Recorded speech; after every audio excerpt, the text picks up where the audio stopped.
الحمد للہ وکفا والصلاة والسلام علی من لا نبی بعد اما بعد فاعوذ باللہ من الشیطان الرجیم بسم اللہ الرحمن الرحیم من عمل صالحا من ذکر او انثى وهو مؤمن فلنحيينه حیاتا طیبہ ولنجزینہم اجرہم باحسن ما كانوا یعملون۔ پیارے سامعین و ناظرین، ہر مسلمان کی یہ خواہش ہے کہ اللہ تعالیٰ اس کے اوپر راضی ہو جائے۔ جس کے اوپر رب تعالیٰ کی ذات راضی ہو جائے اس کے وعدے ہی نیارے ہیں۔ بڑا ہی خوش قسمت ہے وہ انسان کہ جس کے اوپر اللہ تعالیٰ راضی ہو جائے، اور ہر مسلمان جو ہے وہ اللہ کو راضی کرنے کے لیے اپنی تمام تر صلاحیتیں بروئے کار لاتا ہے، اپنی ساری تغدو اور اپنی کوشش اسی کام میں صرف کرتا ہے کہ رب تعالیٰ مجھ پہ راضی ہو جائے۔ لیکن کتنا ہی خوش نصیب ہے وہ آدمی کہ جس کے اوپر رب تعالیٰ راضی ہونے کے ساتھ ساتھ اس کو جب دیکھتے ہیں تو اس کو دیکھ کر مسکراتے ہیں۔ بڑے ہی خوش نصیب ہیں وہ آدمی کہ جن کو دیکھ کر اللہ تعالیٰ مسکرا رہے ہوتے ہیں۔ نبی پاک صلی اللہ علیہ وسلم نے فرمایا، مستدرک حاکم کی روایت ہے، اگر اللہ کے پیغمبر فرماتے ہیں ثلاثۃ یحبہم اللہ ویضحک الیہم، تین ایسے آدمی ہیں جن کو دیکھ کر اللہ تعالیٰ مسکراتے ہیں اور رب تعالیٰ ان سے محبت بھی فرماتے ہیں۔ کون سے وہ تین آدمی ہیں؟ نبی پاک صلی اللہ علیہ وسلم نے فرمایا، پہلے نمبر پہ وہ آدمی جو اللہ کے راستے میں جہاد کرتا ہے، مجاہد فی سبیل اللہ ہے، اللہ کی دین کی سربلندی کے لیے، اللہ کے دین کو اونچا کرنے کے لیے کسی گروہ کے ساتھ، کسی جماعت کے ساتھ مل کر میدان مقتل میں جاتا ہے، کفار کے ساتھ لڑائی کرتا ہے، اور لڑتے لڑتے یا تو وہ اللہ کے راستے میں شہید ہو جاتا ہے یا پھر وہ غازی بن کر لوٹتا ہے، تو اللہ تعالیٰ اس بندے کو جب دیتے ہیں تو اپنے فرشتوں سے بھی کہتے ہیں انظروا الی عبدی ھذا، اے میرے فرشتوں میرے اس بندے کو دیکھو کہ کس طرح اپنی جان کا نذرانہ پیش کرنے کے لیے اس نے اپنا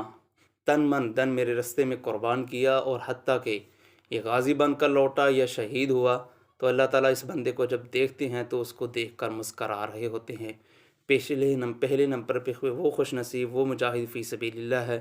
جو اللہ کے راستے میں میدان مقتل میں لڑتا ہے، تو اس کو رب العالمین دیکھ کر مسکرا رہے ہوتے ہیں۔ دوسرے نمبر پہ فرمایا وہ آدمی کہ جس کو اللہ رب العالمین نے خوبصورت بیوی دی ہو، اس کے پاس نرم اور گرم خوبصورت بستر بھی ہو،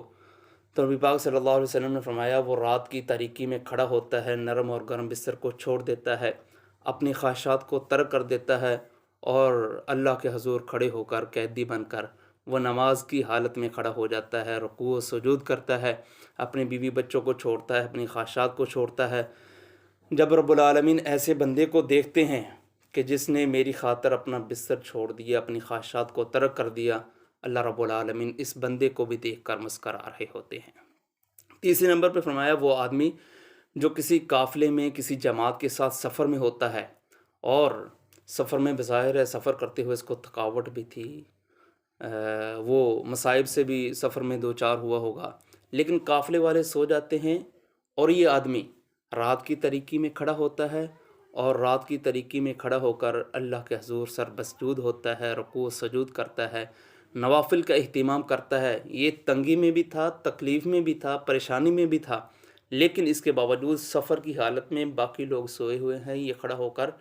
نماز ادا کر رہا ہے، نوافل ادا کر رہا ہے۔ رب العالمین جب ایسے بندے کو دیکھتے ہیں کہ باقی تو اس کے ساتھی سوئے ہوئے ہیں لیکن یہ نماز ادا کر رہا ہے، یہ نوافل کا اہتمام کر رہا ہے، اللہ رب العالمین اس کو دیکھ کر بھی مسکرا رہے ہوتے ہیں۔ پیارے سامعین ناظرین، اگر ہم چاہتے ہیں کہ میرا اللہ مجھ پہ راضی ہو جائے، میرا اللہ مجھ سے محبت کرے، میرا اللہ مجھ کو دیکھ کر مسکرائے، تو اس کے لیے یہ آسان سا نسخہ ہے کہ رات کی تاریکی میں کھڑے ہو کر اللہ کے حضور سر بسجود ہوا کریں، اللہ کے حضور رکوع سجود کیا کریں، نوافل کا اہتمام کیا کریں، اپنی خواہشات کو ترک کریں، اپنی گھر والوں کو چھوڑیں، اور رات کی تاریکی میں کھڑے ہو کر اللہ کے حضور سر بسجود ہو جائیں۔ اگر سفر میں موقع ملے کسی جماعت کے ساتھ، قافلے کے ساتھ سفر کرنے کا، تو تب بھی یہ نوافل کا اہتمام کیجیے۔ اگر رب العالمین جہاد جیسی نعمت سے نواز دے اور جہاد کا موقع مل جائے تو بڑے ہی خوش نصیبی کی وہ بات ہے، بڑے ہی نصیبے والے وہ لوگ ہیں جو مجاہدین کے ساتھ ٹچ ہیں اور جہاد کر رہے ہیں،